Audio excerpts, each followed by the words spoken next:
Imagine a world where humans are no longer limited by biology.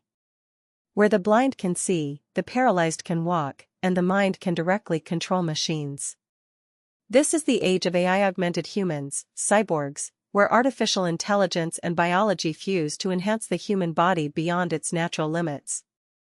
From robotic limbs that move with thought, to AI-driven implants that restore memory, science fiction is becoming science fact, faster than ever imagined. Smart prosthetics can now sense touch, temperature, and even pain, giving amputees a new dimension of life. And AI makes them smarter with every movement.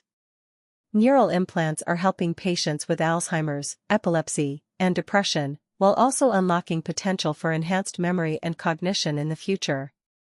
Exoskeleton suits powered by AI allow paralyzed individuals to walk again, while boosting the strength of soldiers and workers in extreme environments.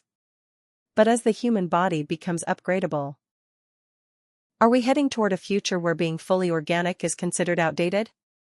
Welcome to the dawn of the cyborg era, where intelligence is enhanced, strength is amplified, and human evolution takes a bold leap forward.